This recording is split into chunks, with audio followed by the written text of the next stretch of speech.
I wanted or needed something new. And when I walked in today and you gave the whole first opening, I felt my answer had been... It was for you. I knew it. I absolutely knew it. So I got my answer. I know now, and what I was asking you right now, when I was asking you to come up here, I want to know how to apply it more specifically in my life. You know that I'm knee-deep in life, and I'm trying to find a balance, still do the things I need to do, and apply just enough daydreaming. It's all right. And how could it not be this way to a certain extent? Knee deep in life, meaning responding to life, reacting to life, life coming at you, reacting. Well, of course you're reacting because it's coming at you, and of course you're reacting. It's normal that you would. But today's discussion is about, yes, react, because you can't not. But also do something else, which is get out ahead of it occasionally and let yourself just free flow with your ideas about what you want. Do both. Don't just react, because by just reacting, you continue to want and not allow and want and not allow and want and not allow and want and not allow. But when you hear what you've heard today and really understand what you've heard today, and then you put a little bit of emphasis on what we're calling getting out ahead of it. And by getting out ahead of it, we mean don't wait for it to come and then react. Get out ahead of it. So do things that you feel fairly certain are uplifting in nature. Spend a little bit more time in the shower and bask a little bit more. Take a walk if it feels good to you. Have lunch where you really want to eat. In other words, do things that put you in a position of easy appreciation. And from appreciation, now those aligned thoughts that are in your vortex will flow easily into your experience. We're going to have a really good conversation here. You're really going to like this. So this conversation is about, we're speaking from your point of view, where I stand in relationship to everything I want. That's what this conversation is about. Where I stand in relationship to manifestations like cars in garages and lovers in bed, and where I stand in relationship to emotions that feel good, like joy and eagerness and excitement. Ease is interesting because ease indicates pressure that you want to release. Just like when someone says freedom, it indicates bondage that someone wants to get away from. So even the word ease is a little reactionary.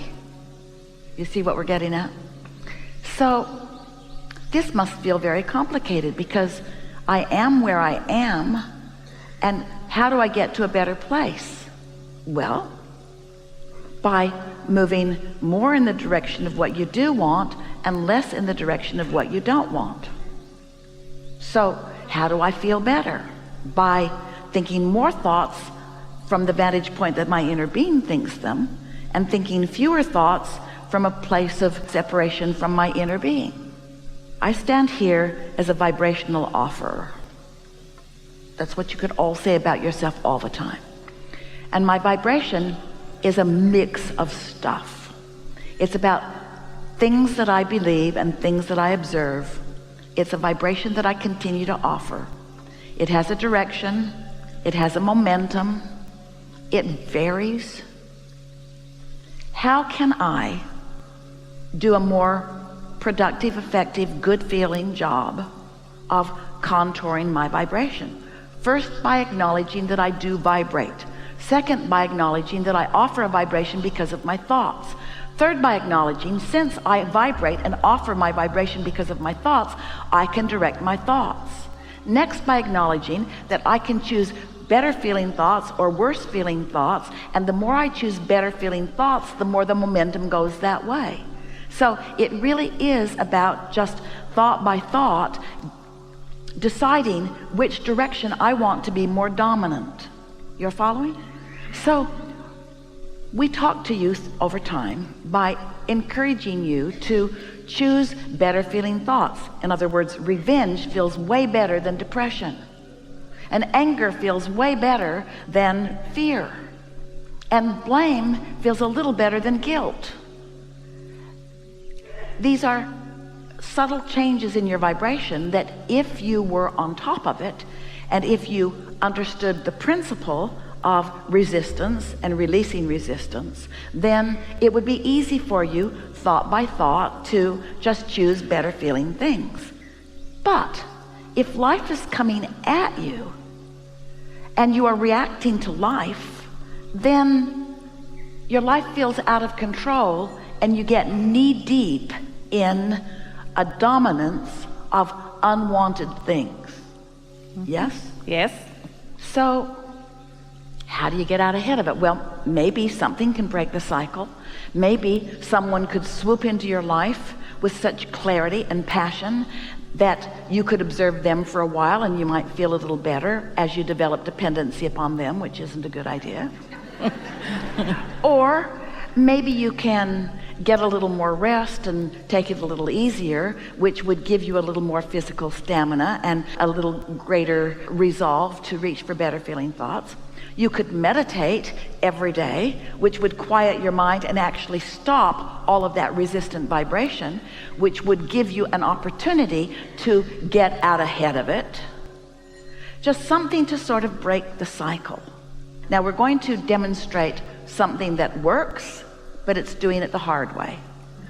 And then we'll talk about something that works, that is doing it the easy way.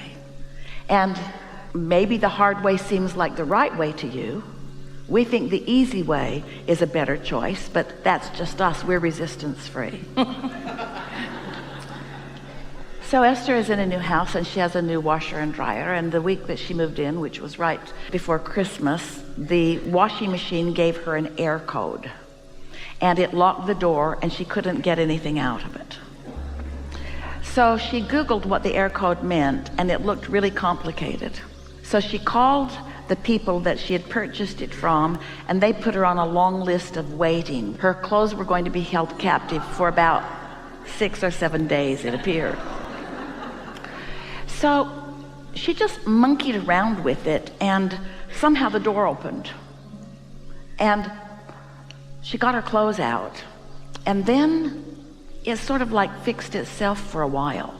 It's like it didn't lock up again, and she thought, well, it's going to hold my clothes captive again, because she knew she hadn't solved the problem, but she wasn't there that much, so it didn't matter so much. And then the other day she was away and her housekeeper called and said the washing machine had given an air code and the clothes were being held captive.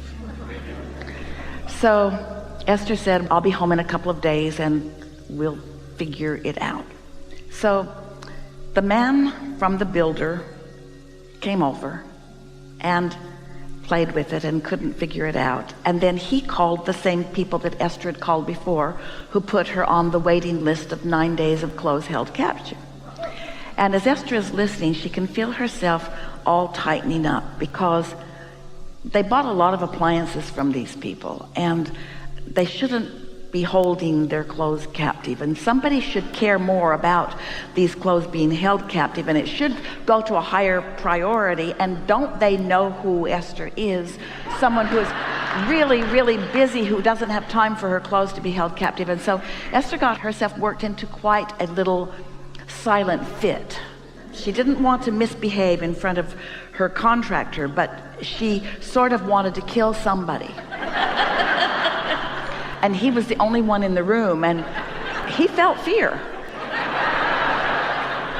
And so Esther said, well, I have a plan B. And he said, what is it? And she said, I'm going to go to Home Depot. And he said, okay. And she said, I'm going to buy a crowbar. He gets a smile on his face and he says, okay.